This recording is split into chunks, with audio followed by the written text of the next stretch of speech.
Last class में बच्चों हमने ये तो बात कर ली थी कि एक डेमोक्रेटिक कंट्री के अंदर इलेक्शंस कितने ज्यादा इंपॉर्टेंट होते हैं।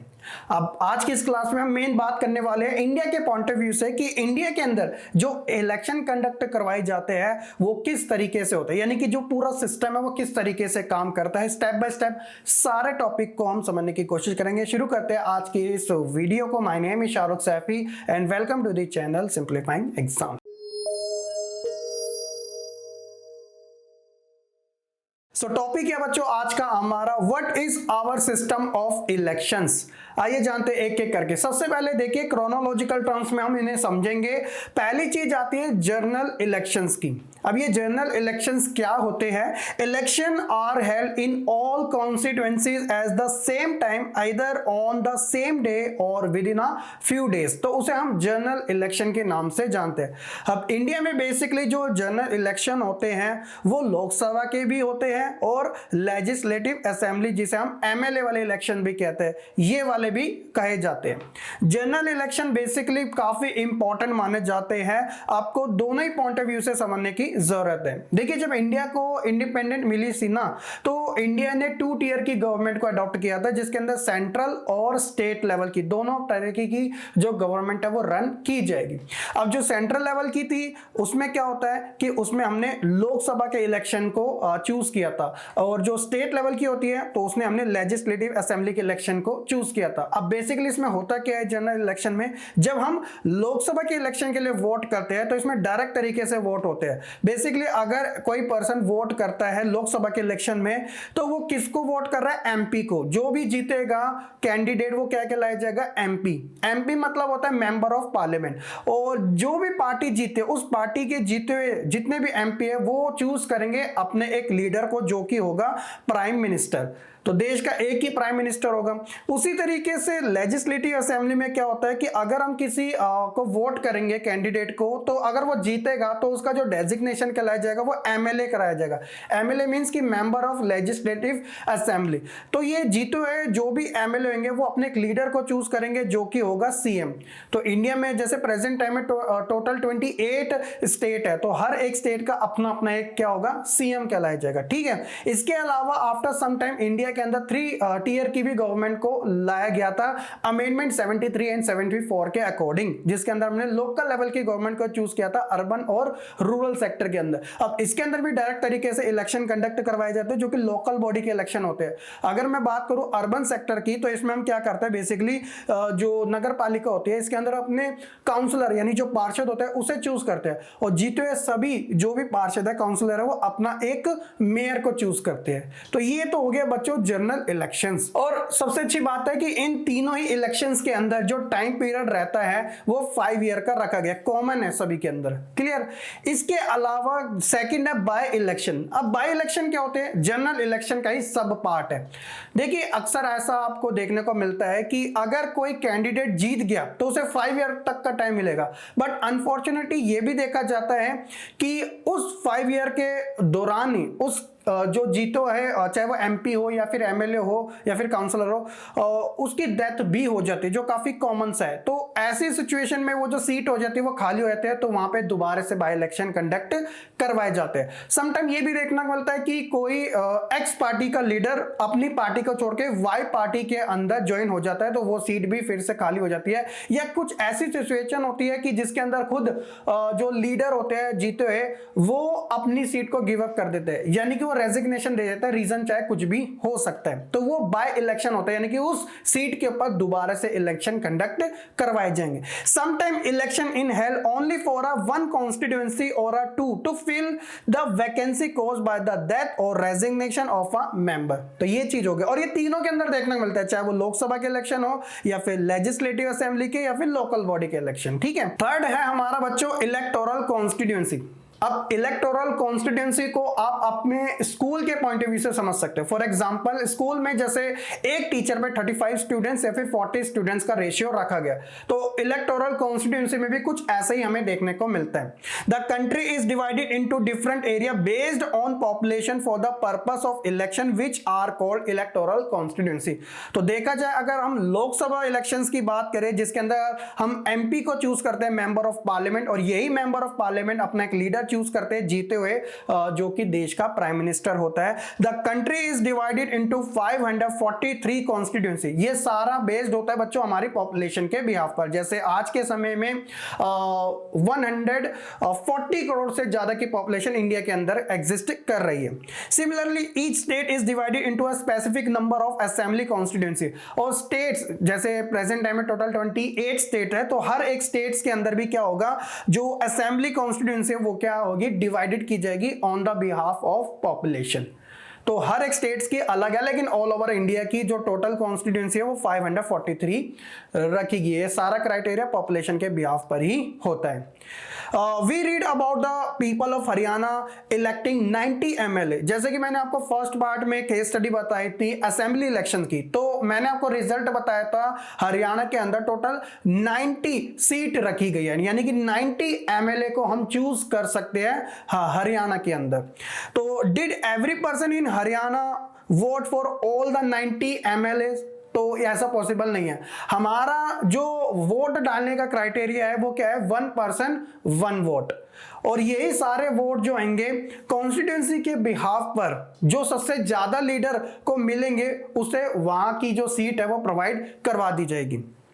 In our country we follow an area based system of representations। जैसे टोटल हरियाणा के अंदर 90 MLA और हरियाणा की जो पॉपुलेशन है वो ऑलमोस्ट 2 करोड़ के आसपास है, इससे थोड़ी बहुत ज्यादा है, ठीक है। The country is divided into different area for purpose of election. This area are called electoral constituency. The voter who live in the area elect 1 representative. तो सब एरिया के हिसाब से कॉन्स्टिट्यूंसी को बांट दिया जाता है। आप इसे सीट भी कह सकते हो, और उस कॉन्स्टिट्यूंसी के अंदर रहने वाली जो पॉपुलेशन है वहां से अपना एक रिप्रेजेंटेटिव को चूज कर सकती है। हालांकि इलेक्शन कंटेस्ट होगा तो डिफरेंट टाइप के डिफरेंट पार्टी के लीडर देखने को मिलेंगे, लेकिन उस कॉन्स्टिट्यूंसी से क्या होगा, जितनी भी सीट रखी जाएगी, अगर 7 है तो 7 लीडर ही चूज किए जा सकते हैं, अगर 5 है तो 5 चूज किए जा सकते हैं, अगर 1 है तो सिर्फ 1 ही चूज किया जा सकता है। डजंट मैटर उस लीडर की जो पॉलिटिकल पार्टी है वो किससे बिलोंग करता है। होप सो कि यहां तक आपको अच्छे से समझ आ चुका होगा। अब इसे थोड़ा और क्लियर तरीके से हम समझने की कोशिश करते हैं in terms of MP and in terms of MLA। मैं दिल्ली का एग्जांपल लेता हूं। देखिए दिल्ली में लोकसभा का जब इलेक्शन हुआ था, तो वैसे लोकसभा का इलेक्शन तो ऑल ओवर इंडिया में हुआ था, तो लोकसभा की जो टोटल सीट आती है दिल्ली के अंदर वो 7 आती है। क्लियर।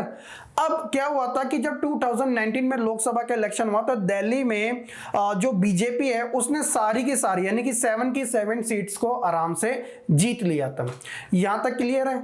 ठीक उसी तरीके से जब 2020 में वहां पे MLA के इलेक्शन हुए रिसेंटली, तो यहां का रिजल्ट कुछ इस तरीके से था। टोटल यहां पे 70 सीट आती है MLA की, और यहां पे आम आदमी पार्टी ने 62 सीटों को, यानी कि जो कॉन्स्टिट्यूंसी है ना, तो constituency is equal to seat बिल्कुल सेम है। तो टोटल 62 आम आदमी पार्टी से जीते और टोटल 8 जो थे वो किससे जीते, बीजेपी पार्टी से।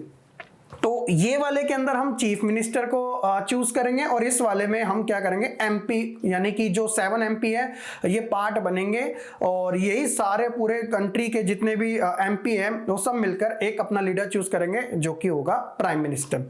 जैसे 7 सीटें बीजेपी ने यहां से जीत ली, ऑल ओवर इंडिया से उसने ऐसे ऐसे करके टोटल 303 सीट को जीत लिया था। और इसकी जो कोलिशन पार्टी थी उसने टोटल 53 सीटें जीती थी, तो ओवरऑल बीजेपी के अंडर में 353 आई थी, जो कि इसकी NDA वाली पार्टी है। NDA प्रकार का ऑर्गेनाइजेशन है जो कि रन किया जाता है बीजेपी के थ्रू, ठीक है, अलायंसेस जिसे हम कहते हैं। तो होप्स हो कि आप यहां तक अच्छे तरीके से समझ चुकेंगे। इसके बाद बात करते हैं कॉन्स्टिट्यूंसी के अंदर ना कुछ रिजर्वेशन रखा गया है। फोर्थ हमारा पार्ट इसी से रिलेटेड है, रिजर्व्ड कॉन्स्टिट्यूंसी। अब देखिए, some constituency are reserved for people who belong to the scheduled castes and scheduled tribes. It means कि कुछ ऐसी कॉन्स्टिट्यूंसी है जहां पर जनरल कैंडिडेट किसी भी पार्टी का खड़ा नहीं हो सकता, सिर्फ वहां पे SC कैटेगरी का कैंडिडेट खड़ा होगा या फिर ST कैटेगरी का कैंडिडेट खड़ा होगा। और ये किसके अंडर में काम होता है, ये होता है डेलिमिटेशन कमीशन ऑफ इंडिया, जो कि एक पार्ट है गवर्नमेंट के थ्रू बनाया गया था उन पीपल्स के लिए जो कि रिजर्व्ड कैटेगरी से आते हैं, क्योंकि ये बैकवर्ड कम्युनिटी कम्युनिटी के लोग माने जाते हैं और इनका रिप्रेजेंटेशन होना काफी ज्यादा जरूरी है, ताकि इन लोगों के कम्युनिटी वालों को ऐसा फील ना हो कि इतनी बड़ी कंट्री के अंदर उनका कोई रिप्रेजेंटेटिव है ही नहीं। तो इसलिए इनको रिजर्वेशन ये प्रोवाइड करवाया गया है। यहां से सिर्फ एससी और एसटी ही इलेक्शन कंटेस्ट कर सकते हैं, डजंट मैटर वो किसी भी पार्टी से क्यों ना हो। एज पर 2019 डेटा के अकॉर्डिंग जो ओवरऑल कॉन्स्टिट्यूंसी सीट है 543, इसमें से जो रिजर्व्ड रखी गई है शेड्यूल कास्ट के लिए वो टोटल 84 सीट है, और उसके अलावा जो सेकंड है एसटी शेड्यूल ट्राइब के लिए टोटल 47 सीटों को रिजर्व्ड रखा गया। अब इन सीट पर क्या है, सिर्फ इन्हीं कैटेगरी के लोग जो है वो इलेक्शन कंटेस्ट कर सकते हैं। पार्टी चाहे उनकी कोई भी हो, लेकिन यहाँ पे जनरल कैंडिडेट को खड़ा नहीं किया जा सकता। होप सो कि यहाँ तक आप अच्छे से समझ चुके हैं। एक बार इसी टॉपिक को थोड़ा और डिटेल में हम समझने की कोशिश करते हैं। आप अपनी स्क्रीन पर मैप देख सकते हो जिसमें लोकसभा की कॉन्स्टिट्यूंसी के बारे में बताया गया है। तो यहां पर आप देख सकते हो टोटल जो कॉन्स्टिट्यूंसी है वो है 543, जिसके बारे में अभी हमने डिस्कस कर लिया था, जिसमें जनरल जो सीट है वो है 412, और जो रिजर्व्ड है जिसे अभी हमने पढ़ा था, रिजर्व्ड में एससी कैटेगरी के लिए 84 सीट रखी गई है और एसटी कैटेगरी के लिए टोटल 47। तो जो ग्रीन है वहां पे सिर्फ कौन से कैंडिडेट इलेक्शन कंटेस्ट कर सकते हैं, एससी एसटी कैटेगरी के, और जो रेड वाली है उस पर एससी कैटेगरी के, बाकी जो व्हाइट वाली है उस पर जनरल कैंडिडेट इलेक्शन कंटेस्ट कर सकता है। इसके अलावा यहाँ पे कुछ आपको ऑप्शंस बताया गया है जिन्हें आपको सोल्व करना जरूरी है और आपको अच्छे से समझने के लिए। यहाँ पर टोटल स्टेट वाइज कॉन्स्टिट्यूंसी दे रखी है कि कितने सीटें हर एक स्टेट के अंदर हमें देखने को मिल रही है। जैसे कि यहाँ पे फर्स्ट बोला गया, what is the number of Lok Sabha constituency in your state and the neighbouring 2 states. तो आप जिस भी स्टेट में या यूनियन टेरिटरी में रहते हो तो उसमें टोटल कितनी है। फॉर एग्जांपल अगर मैं दिल्ली की बात करूं तो दिल्ली एक यूनियन टेरिटरी है, तो दिल्ली में टोटल 7 सीट यानी कि कॉन्स्टिट्यूंसी देखने को मिलती है। जो 2019 के डेटा के अकॉर्डिंग मैंने आपको बताया था 7 की 7 जो सीट थी वो बीजेपी ने जीत ली थी। इसके अलावा अगर मैं दिल्ली के नेबर की कुछ बात करूं जैसे यूपी हो गया, तो यूपी में सबसे ज्यादा सीटें हमें देखने को मिलती है लोकसभा की, वो है टोटल 80, क्योंकि यूपी की पॉपुलेशन पूरे भारत में सबसे ज्यादा है, ऑलमोस्ट 23 करोड़ से ज्यादा। इसके अलावा अगर मैं बात करूं एक और नेबर की, तो आप उत्तराखंड भी ले सकते हो। उत्तराखंड काफी छोटा सा है, पॉपुलेशन बड़ी कम है और ये सेपरेट होकर ही बना था यूपी से, तो 5 हो गया। ठीक है, तो ये मैंने नेबर के बारे में बता दिया। इसके अलावा which state have more than 30 Lok Sabha constituency, तो सिर्फ वही स्टेट आपको देखने को मिलेगी जिसकी पॉपुलेशन ज्यादा है। मैंने आपको यूपी का एग्जांपल दे दिया जहां पे आपको 80 देखने को मिल रही है। इसके अलावा मैं बिहार का एग्जांपल दूं तो बिहार की भी पॉपुलेशन ज्यादा, तो यहाँ पे टोटल 40 सीट आती है। उसके अलावा अगर आप देखोगे महाराष्ट्र की पॉपुलेशन भी बहुत ज्यादा है, तो यहाँ पे टोटल 48 सीट आती है। और उसी तरह वेस्ट बंगाल जहां पे टोटल 42 सीट आती है। तो ये कुछ ऐसे स्टेट है जहां पर जो कॉन्स्टिट्यूंसी की जो टोटल लोकसभा की सीट है वो 30 से ज्यादा में देखने को मिल रही है। इसके अलावा why do some state have such a large number of constituency, तो मैंने आपको रीजन बताया था, ये पॉपुलेशन के बिहाफ पर ही क्या होती है डिसाइड की जाती है। और साथ ही है why are some constituency small in area while other are big, तो इसका मतलब ये नहीं है कि वहां के लोगों को कम सीटें दी गई। देखिए पॉपुलेशन के अंडर ये सारा डिसाइडेड होता है। अब यूपी में टोटल 23 करोड़ से ज्यादा लोग रहते हैं, तो ऑब्वियसली वहां की जो कॉन्स्टिट्यूंसी की सीट है वो 80 रखी गई है लोकसभा के इलेक्शन के अंदर। अब देखिए गोवा की पॉपुलेशन बहुत कम है, तो वहां पे सिर्फ 2 ही सीटें रखी गई है एमपी वाली। तो ये ऐसा डिसाइडेड होता है, सारा खेल है पॉपुलेशन का। Are the constituency reserved for the SC and ST evenly spread all over the entire country or the area that more in some area. बताया गया क्या जो एससी एसटी की जो सीट है वो सिर्फ लिमिटेड एरिया के अंदर है पूरे भारत के, या फिर ऑल ओवर इंडिया के अंदर है। तो आप देख सकते हो आपको क्या ये लिमिटेड एरिया में दिख रहा है, जो ग्रीन और रेड है पूरे ऑल ओवर इंडिया में हमें देखने को मिल रहा है, तो ये पूरे में गिनी जाएगी। तो ये थे कुछ क्वेश्चन जो कि हमें सॉल्व करने थे, हमने इजली से कर लिया। इसके अलावा अगर हम बात करें अपने फिफ्थ की, जो सबसे इंपॉर्टेंट है, वो है वोटर लिस्ट के बारे में। अब ये वोटर लिस्ट क्या होती है, देखिए, once the constituency are decided, जब एक बार कॉन्स्टिट्यूएंसी डिसाइडेड हो जाती है और उसका अगला जो मेजर स्टेप रहता है, the next step is to decide who can and who can not vote, कि कौन वोट कर सकता है और कौन वोट नहीं कर सकता।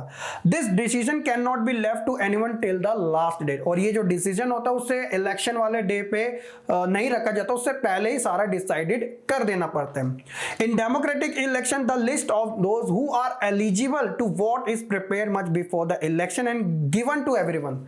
तो डेमोक्रेटिक इलेक्शन के अंदर क्या होता है कि पहले से ही ये डिसाइडेड कर लिया जाता है कि कौन लोग हैं जो कि वोट डालने के लिए एलिजिबल है, और ताकि उनको टाइम आने पे वो सारी चीजें फैसिलिटीज यानी कि प्रोवाइड करा दी जाए। This list is officially called the electoral roll and is commonly known as a voter list, तो जिसे हम वोटर लिस्ट के नाम से जानते हैं। उसमें नाम आ जाते हैं कि ये जो लोग हैं वो वोट डालने के लिए एलिजिबल माने जाते हैं। इसके अलावा everyone should get an equal opportunity to choose representative, हर किसी को अपने वोट की इक्वल अपॉर्चुनिटी होती है अपने रिप्रेजेंटेटिव को चूज करने की। डजंट मैटर कि कोई ज्यादा रिच है तो उसकी ज्यादा उसको वैल्यू दी जा रही है, नहीं, यहां पे 1 पर्सन 1 वोट 1 वैल्यू वाला सिस्टम रखा गया है इंडिया के अंदर। In practice it means that everyone should have 1 vote and each vote should have equal value, तो सबकी वैल्यू भी सिंपल इक्वल रखी जाएगी, वोट भी एक ही दिया जाएगा। No one should be denied the right to vote without a good reason, किसी को भी डिनाई नहीं किया जा सकता राइट टू वोट से, क्योंकि हर किसी को इक्वल राइट दिया गया है। अगर किसी को डिनाई किया जा रहा है तो उसका एक वैलिड या फिर गुड रीजन देना जरूरी है। मैं आपको एग्जांपल्स बता देता हूं। अगर कोई इंसान थोड़ा मेंटल है, मतलब वो सही तरीके से नहीं समझ सकता, और साथ ही अगर किसी के पास एलिगेशन या फिर कुछ क्रिमिनल केसेस लगे हुए हैं, तो ऐसी सिचुएशन में उनको वोट से दूर रखा जाता है, लेकिन उसका भी एक प्रोसेस काफी लंबा होता है।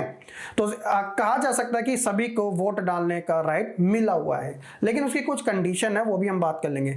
Different citizen different from one another in many way, तो हर कोई क्या है, हर किसी से अलग है। कुछ आप देखने को मिलते हैं, कुछ अमीर है, रिच है, सम आर पुअर, तो कोई गरीब है, सम आर हाईली एजुकेटेड, कोई ज्यादा पढ़ा लिखा है, some are not so educated, तो कोई कम पढ़ा लिखा है, और नॉट एजुकेटेड एट ऑल, कोई बिल्कुल भी नहीं पढ़ा लिखा हुआ। तो ऐसा नहीं है कि जो ज्यादा पढ़े लिखे हैं, जो ज्यादा रिच है, उनके वोट की वैल्यू ज्यादा होगी, नहीं, यहां पे प्रोसेस बड़ा सिंपल सा है, 1 वोट 1 पर्सन 1 वैल्यू, ये वाला सिस्टम रखा है। सम आर काइंड, कुछ दयालु है, other are not so kind, कोई दयालु नहीं भी है, but all are them are human being with their own needs and view, तो हर कोई इंसान है अपने पॉइंट ऑफ व्यू से। That is why all of them deserve to have an equal say it decision that affect them, तो हर किसी को ये राइट दिया गया है, डिजर्व करते हैं कि वो एक तरीके से ऐसा डिसीजन दे सके जो सभी को अफेक्ट कर सके। In our country all citizen aged 18 year and above can vote in an election, तो हमारे देश में आपको टोटल देखने को मिलेगा जो 18 साल या उससे ऊपर के हैं वो वोट डालने के लिए एलिजिबल माने जाते हैं। Every citizen has to right to vote regardless of his और हर कास्ट, रिलीजन और जेंडर, डजंट मैटर कि आपकी कास्ट, रिलीजन, जेंडर क्या है, आपको इक्वल तरीके से वोट जो वो प्रोवाइड करवाया गया, ये सबसे बड़ी बात की गई। और इसी को ही बच्चों हम कहते हैं एडल फ्रेंचाइज वोट, जहां पे किसी के कास्ट और उनकी क्लास को देख के वोट नहीं दिया जाता, बल्कि बस वो अगर एलिजिबल है तो उनको वोट दे दिया जाता है। ये स्टार्टिंग से, पहले एज थी वो 21 थी, इसे रिड्यूस किया गया था 18, ठीक है, इस बात का भी ध्यान रखिएगा। इसके अलावा इसके बाद का जो प्रोसेस होता है वो कहलाता है नॉमिनेशन ऑफ कैंडिडेट। अब ये नॉमिनेशन ऑफ कैंडिडेट क्या होता है, देखिए बड़ी नॉर्मल सी चीज है, अगर हम कोई भी चीज को कंटेस्ट कर रहे हैं तो उसका एक फॉर्म तो फिलअप करना पड़ेगा। अगर आप स्कूल में एडमिशन ले रहे हैं तो आपको रजिस्ट्रेशन तो करना ही पड़ेगा। तो उसी तरह ये जो कैंडिडेट इलेक्शन कंटेस्ट करते हैं तो उनसे पहले उनको अपना एक नॉमिनेशन फॉर्म फिलअप करना होता है, जिसके अंदर कुछ मैंडेटरी डिटेल होती है जो उन्हें शेयर करने पड़ते हैं इलेक्शन कंटेस्ट करने से पहले ही। मैं आपको अभी फॉर्म भी दिखा दूंगा कैसा होता है। Anyone who can be a voter can also become a candidate in the election, कोई भी जो इंसान अगर वो वोटर है तो वो आगे चल के कैंडिडेट भी बन सकता है। ऐसा कोई जरूरी नहीं कि सिर्फ अच्छे ही लोग बनेंगे या फिर जो जिनके पास ज्यादा पैसा है वो ही कर सकते हैं, नहीं, हर वो व्यक्ति जो वोट डाल सकता है वो आगे चल के चुनाव भी लड़ सकता है। The only difference is that in order to be candidate, the minimum age is 25 year, while it is only 18 year for being a voter. बस डिफरेंट किस बात का है? उनकी एज को लेकर। अगर 18 साल या उससे प्लस है तो वो पर्सन वोटर कहलाया जाएगा। अगर वो 25 साल तक का हो जाता है, मिनिमम एज उसकी यहां तक हो जाती है, तो वो एलिजिबल हो जाएगा इलेक्शन कंटेस्ट करने के लिए। फिर वो उसकी चॉइस है कि वो करना चाहता है या फिर नहीं करना चाहता। Political party nominate their candidate who get the party symbol and support. आप देखते हो ना कि बहुत सारे लोग किसी पार्टी के साथ जुड़े जाते हैं, उनका एक ये भी वो रहता है फ्यूचर गोल कि वो इस पार्टी में जुड़ के आगे चल के अच्छी डेजिग्नेशन को ले सके, वो इलेक्शन कंटेस्ट कर सके। तो पार्टी उनको क्या देती है? एक सिंबल देती है और साथ ही उनको सपोर्ट भी देती है। Party nomination is for often called party ticket, जिसे हम टिकट के नाम से जानते हैं। हाँ भैया, इस बंदे को टिकट मिल गया, ये इलेक्शन कंटेस्ट कर सकता है इस पर्टिकुलर पार्टी के सिंबल से। Every person who wish to contest an election has to fill a nomination form and give some money as security deposit। कोई चाहता है कि वो इलेक्शन लड़ना चाहता है तो सिंपली उसको एक नॉमिनेशन फॉर्म को फिलअप करना पड़ता है, और उस फॉर्म के साथ जैसे आप रजिस्ट्रेशन करते हो कुछ नॉमिनल से चार्जेस आपको देने पड़ते हैं, 100 रुपये, 200 रुपये या 500। उसी तरीके से इनको भी कुछ सिक्योरिटी अमाउंट के बिहाफ पर कुछ अपना मनी डिपॉजिट करना पड़ता है। तभी मैं आपको बता दूंगा वो कि कितना होता है। Recently a new system of declaration has been introduced on direction from the Supreme Court. तो कुछ ऐसा अभी डिक्लेरेशन भी किया गया है जिसके अंदर कुछ और चीजों को कैंडिडेट को देना पड़ेगा। सबसे पहले हम बात कर लेते हैं सिक्योरिटी डिपॉजिट कितना कितना होता है। देखिए, इंडिया के अंदर क्या है कि अगर कोई कैंडिडेट लोकसभा का इलेक्शन कंटेस्ट करना चाहता है तो उसे जो सिक्योरिटी डिपॉजिट करना होगा वो 25,000 रुपीज देना होता है, क्योंकि जो एमपी का इलेक्शन होता है वो सबसे बड़ा इलेक्शन कहलाया जाता है ना। इसके अलावा अगर कोई कैंडिडेट स्टेट का इलेक्शन कंटेस्ट करना चाहता है तो स्टेट पर्टिकुलर होगा, या तो वो यूपी से खड़ा हो सकता है, अगर वो जहां का भी वो सिटीजन होगा वो उसी स्टेट से इलेक्शन कंटेस्ट कर सकता है। तो ऐसा जरूरी भी नहीं है, बट ये है कि वहां से ही बंदा अपना ज्यादा चूज करता है। तो उसे ऐसी सिचुएशन में 10,000 रुपीज पे करने होंगे सिक्योरिटी अमाउंट के लिए, ठीक है। इसके अलावा जो लोग रिजर्व्ड कैटेगरी से आते हैं, चाहे वो शेड्यूल कास्ट वाले हो या फिर शेड्यूल ट्राइब वाले हो, ऐसे लोगों को 12,500 रुपीज लोकसभा इलेक्शन के लिए और 5,000 रुपीज एमएलए वाले इलेक्शंस के लिए, यानी कि एक तरीके से अमाउंट ये 50% हो गया, ठीक है। तो उनको दिया जाता है, और साथ ही ये एक सिक्योरिटी अमाउंट है, ऑब्वियसली रिफंडेबल होता है, लेकिन उसका कुछ क्राइटेरिया होता है। सपोज करो कि चलो मैं ही एक कैंडिडेट बन गया और मैं ये जो एमपी वाला इलेक्शन है ना वो कंटेस्ट करना चाहता हूं, तो मैंने सिंपली क्या किया, अपना एक नॉमिनेशन फॉर्म फिलअप किया और 25,000 एक सिक्योरिटी अमाउंट मैंने डिपॉजिट कर दिया। अब मैं इलेक्शन कंटेस्ट कर रहा हूं, इलेक्शन रिजल्ट आने के बाद पता चलता है कि मैं अपना इलेक्शन हार गया। अब नाउ क्वेश्चन इज कि क्या मेरे को जो मेरा अमाउंट था 25,000 क्या वो रिटर्न मिलेगा या फिर नहीं मिलेगा। तो उसका क्राइटेरिया मुझे फुलफिल करना पड़ेगा। वो कैसा होगा कि candidate who fail to secure more than 1/6 तो होता है 16% टोटल वोट। अगर मुझे 16% वोट नहीं मिल पाए, डजंट मैटर कि मैं इलेक्शन हार गया, तो मैं अपना जो सिक्योरिटी अमाउंट है वो भी खो बैठूंगा। अगर मेरे को 16% या उससे ज्यादा वोट मिल जाते हैं तो मेरे को जो सिक्योरिटी अमाउंट है वो वापस मिल जाएगा। बस ये है कि मुझे इस मार्क्स से ऊपर ही लाना है 60% से, जिसे 1/6 पार्ट कहते हैं। क्लियर है? हो सके आपको ये चीजें अच्छे से समझ आ चुकी होगी। इसके अलावा यहां पे बताया गया every candidate has to make a legal declaration given full detail of किस किस की वो एक तरीके से डिटेल देगा, तो उसके बारे में बात कर लेते हैं। जैसे serious criminal cases pending against the candidate, कि उस जो भी कंटेस्टेंट्स है उसके ऊपर क्रिमिनल जो केसेस है वो कितने पेंडिंग में अगर है तो उसको वहां पे मेंशन करना पड़ेगा। इसके अलावा डिटेल देनी होगी अपने एसेट्स एंड लायबिलिटीज की, और साथ ही अपने फैमिली के एसेट और लायबिलिटीज की भी, ठीक है। और साथ ही एजुकेशन क्वालिफिकेशन भी आपको बताने पड़ेगी।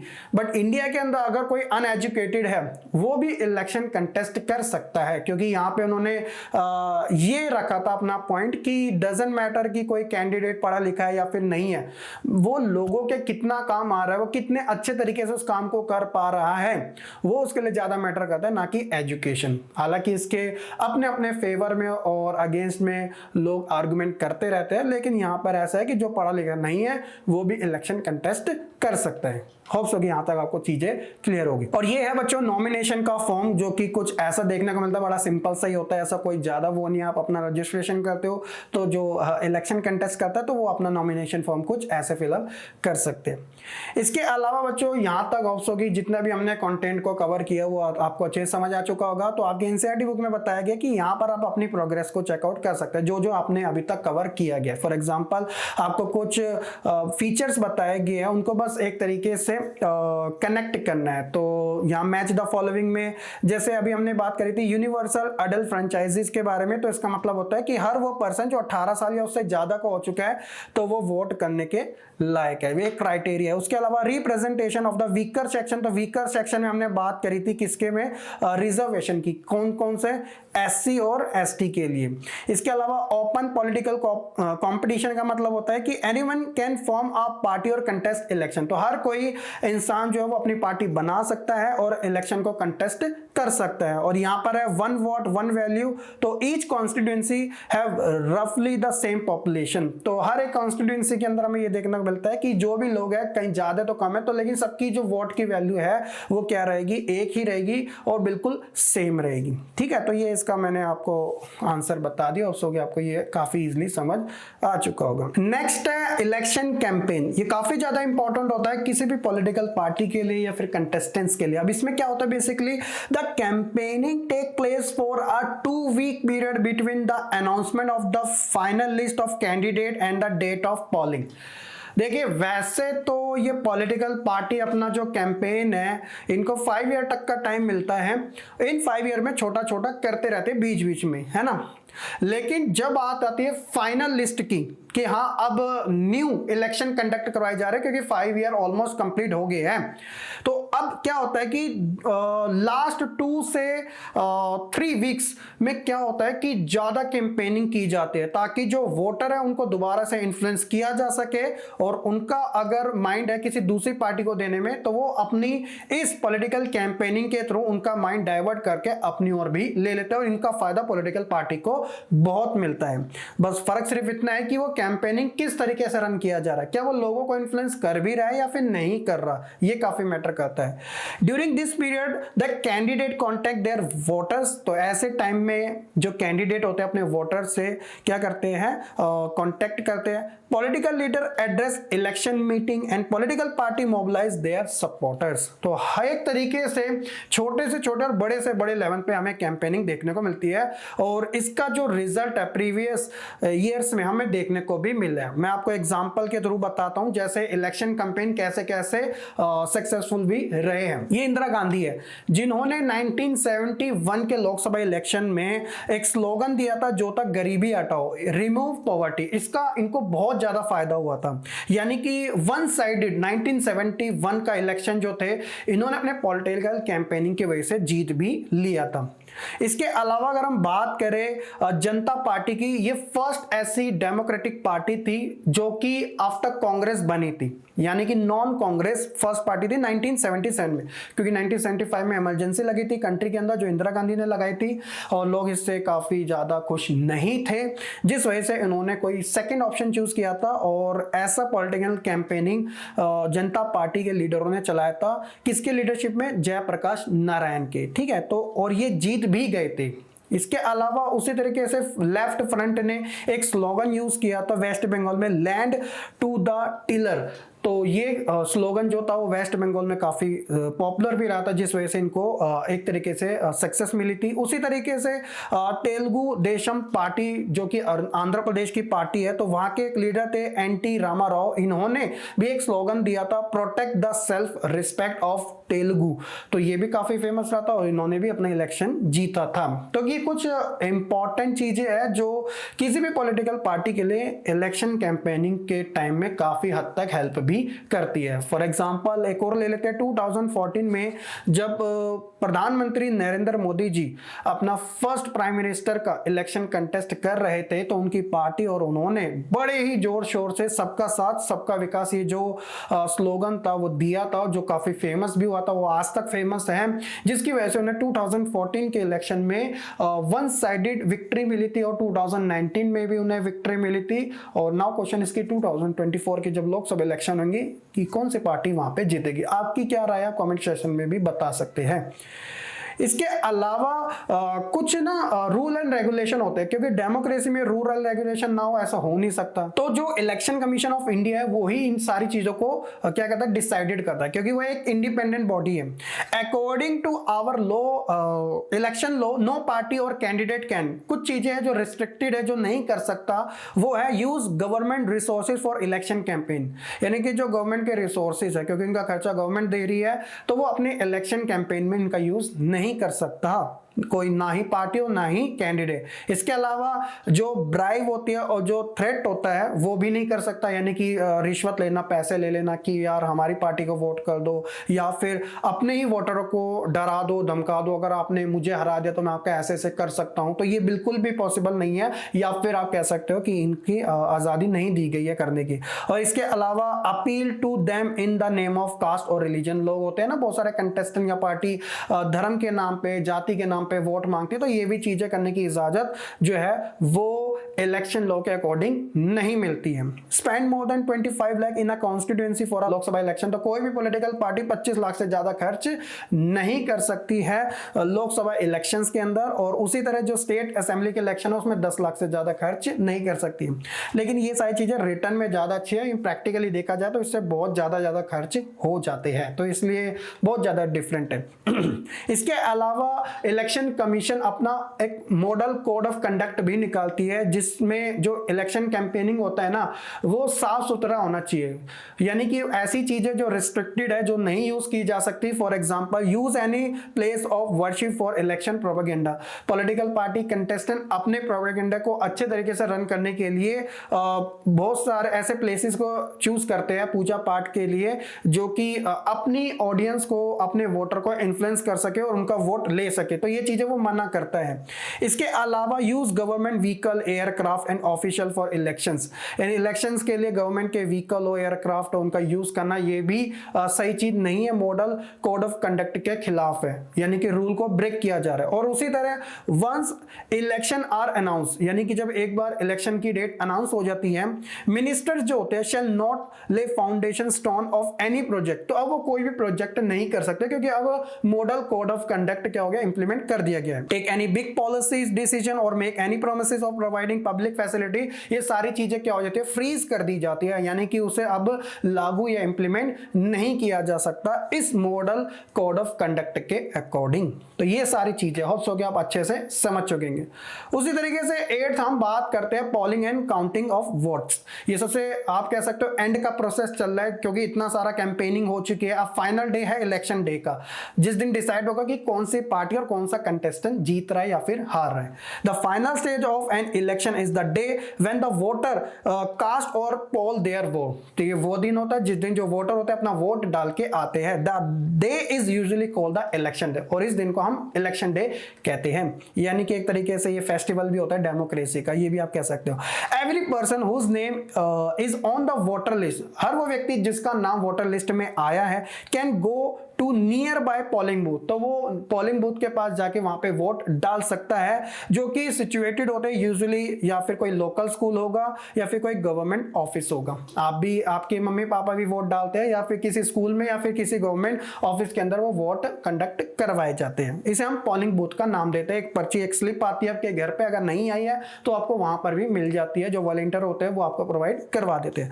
Once the voter goes inside the booth, जब एक बार वोटर जो है उस बूथ के अंदर जाता है, द इलेक्शन ऑफिशियल आइडेंटिफाई हर, तो सबसे पहले उसको कोई एक प्रूफ के तौर पे, चाहे उसका वोटर आईडी कार्ड हो या फिर आधार कार्ड हो या पैन कार्ड हो, कुछ भी हो, वो चेकआउट करता है, फिर वो वोटर लिस्ट में उसका नाम देखता है, और जब वो सारी चीजें मैच करती है तो उसके बाद वो क्या कहता है, put a mark on her finger, तो उसके फिंगर पे एक नीले कलर का एक मार्क कर देता है, और उसके अलावा फिर उसे अलाउ कर दिया जाता है कि जाइए हिडन में जाके आप वहां पे वोट डाल के आ सकते हैं। तो ये प्रोसेस होता है बड़ा सिंपल सा, और वो जो मार्क इसलिए लगाया जाता है ताकि कोई पर्सन दोबारा से वोट ना डाल दे। तो ये चीजें हैं polling and counting of votes को लेकर।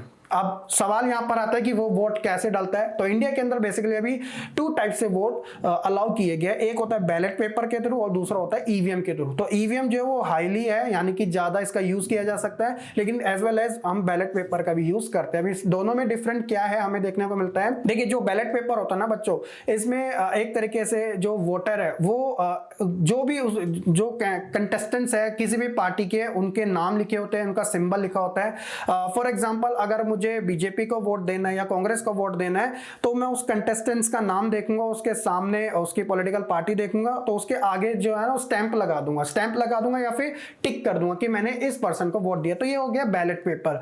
ईवीएम में क्या होता है, ईवीएम एक वोटिंग मशीन होती है जो कि कुछ इस साइड की होती है। यहाँ पर आपको कैंडिडेट और उनके सिंबल्स देखने को मिलते हैं। अब इसमें से जिस पे भी मैं प्रेस करना चाहूंगा, फॉर एग्जाम्पल मैं 2 नंबर वाले पे प्रेस कर रहा हूं, तो उसका नंबर लिखा होता है, मैं प्रेस करूंगा तो वो वोट जो है उस कैंडिडेट को चले जाएगा। तो इसे हम ईवीएम कहते हैं जी, यानी कि इलेक्ट्रॉनिक वोटिंग मशीन। ठीक है, आज के समय इंडिया में इसका ज्यादा यूज किया जा सकता है, और इसके फेवर और अगेंस्ट में दोनों में बात की जाती है, क्योंकि इसे हैक भी किया जा सकता है, नहीं भी किया जा सकता।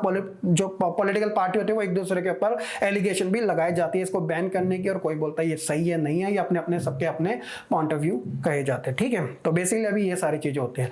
तो ये था बच्चों हमारा इलेक्शन सिस्टम, टोटल 8 पॉइंट के अंदर, जिसे मैंने काफी डिटेल में आपको समझा दिया। और कि आपको सारी जो चीजें आप पता चल चुकी होगी कि वोट इंडिया में किस तरीके से डाले जाते हैं एक क्रोनोलॉजिकल टर्म्स के अंदर। अगर स्टिल कोई डाउट है तो कमेंट सेक्शन में जरूर बताइएगा। इसके बाद हम लास्ट पार्ट को कवर करने वाले हैं, और उसी के साथ हमारा ये जो चैप्टर नंबर 3 है वो भी हो जाएगा कंप्लीट। अब आपको पहले पता चल चुका है कि वोट कैसे डाले जाते हैं, काउंटिंग कैसे की जाती है, क्या क्या प्रोसेस होता है। जब आप 18 ईयर प्लस हो जाएंगे तो आपको किसी से पूछने की जरूरत नहीं है, क्योंकि आप बेटर नॉलेज लेके जाएंगे। ठीक है, तो ये हमारी डेमोक्रेसी के लिए बहुत ज्यादा अच्छी चीज भी मानी जाती है। सो मिलेंगे अपने नेक्स्ट वीडियो के लिए, तब तक के लिए से बच्चे खुश रहे, पढ़ते रहे और ऐसे ही आगे बढ़ते रहे।